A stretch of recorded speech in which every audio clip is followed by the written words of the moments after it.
தேவனுக்கே மகிமை உண்டாவதாக. தொடர்ந்து இந்த நாளிலும் யோவான் எழுதிய நற்செய்தி 1ஆம் அதிகாரம் 14 முதல் 18 வரை உள்ள வசனங்களை வாசித்து நாம் இந்த நாளை தியானிக்க கர்த்தர் கிருபை செய்வாராக. அந்த வார்த்தை மாம்சமாகி கிருபையினாலும் சத்தியத்தினாலும் நிறைந்தவராய் நமக்குள்ளே வாசம் பண்ணினார். அவருடைய மகிமையை கண்டோம். அது பிதாவுக்கு ஒரே பேரானவருடைய மகிமைக்கு ஏற்ற மகிமையாகவே இருந்தது.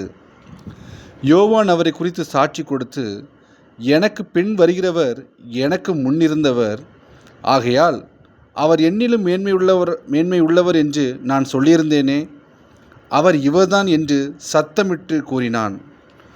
அவருடைய பரிபூரணத்தினால் நாம் எல்லோரும் கிருபையின் மேல் கிருபை பெற்றோம். எப்படியெனில் நியாயப்பிரமாணம் மோசேயின் மூலமாய் கொடுக்கப்பட்டது, கிருபையும் சத்தியமும் இயேசு கிறிஸ்துவின் மூலமாய் உண்டாயின. தேவனை ஒருவனும் ஒரு காலம் கண்டதில்லை. பிதாவின் மடியில் இருக்கிற ஒரே பேரான குமாரனே அவரை வெளிப்படுத்தினார். இந்த நாளில் சொல்லப்பட்ட தலைப்பு வார்த்தை மாம்சமானது. இன்றைய வேத பகுதி வேதாகமத்தின் மிகச்சிறந்த சத்தியங்களில் ஒன்றை நமக்கு தெரிவிக்கிறது. அந்த வார்த்தை மாம்சமாகி நமக்குள்ளே வாசம் பண்ணினார். இதனுடைய பொருள் என்னவென்றால், தேவனாக இருக்கிற இயேசு நம்மை விட்டு தூரத்தில் இருக்கவில்லை. பரலோகத்தில் இருந்த அவர் தமது மகிமையை விட்டு நாம் இருக்கும் இந்த உலகத்திற்குள் அவர் பிரவேசித்தார். அவர் பசி, வலி, நிராகரிப்பு மற்றும் துக்கத்தை உணர்ந்தவராய் காணப்பட்டார். ஒரு மனிதன் வாழ்வில் காணுகிற எல்லா விஷயத்தையும் காரியங்களையும் அவரையும் புரிந்து கொண்டார், உணர்ந்து கொண்டார். அவர் மனித வாழ்க்கையை வாழ்ந்ததால் அதை அவரால் முழுமையாக ஒரு புரிந்து கொள்ள முடிவதை நாம் பார்க்கிறோம். தேவன் ஒரு செய்தியை மட்டும் அனுப்பவில்லை, அவர் இயேசுவாக தாமே இங்கே இந்த பூமிக்கு இறங்கி வந்தார். இங்கே யோவான் கூறுகிறார், அவருடைய மகிமையை கண்டோம். இயேசுவின் மகிமை கிருபையினாலும் சத்தியத்தினாலும் நிறைந்திருக்கிறது. அப்போ கிருபை என்றால் என்ன என்று பார்க்கும் பொழுது, கிருபை என்றால் நாம் பாவிகளாக இருந்த போதிலும் அவர் நம்மை நேசிக்கிறார்.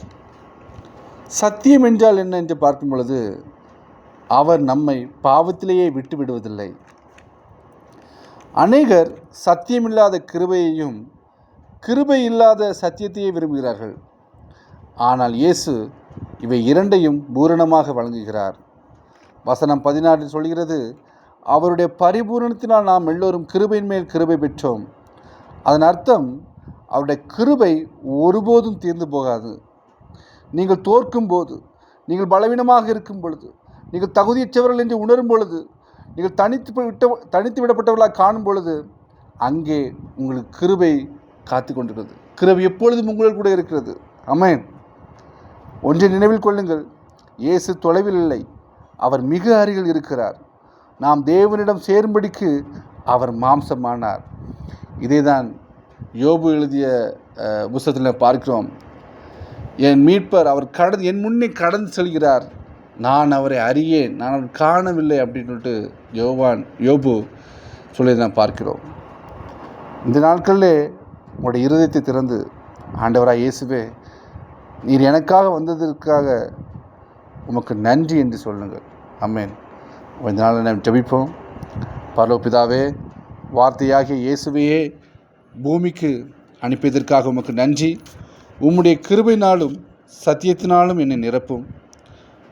நான் உம்மோடு நெருங்கி நடக்க எனக்கு உதவி செய்யும். இயேசுவின் நாமத்தில் ஜெபிக்கிறேன், ஜீவன் நல்ல பிதாவே. ஆமேன், ஆமேன்.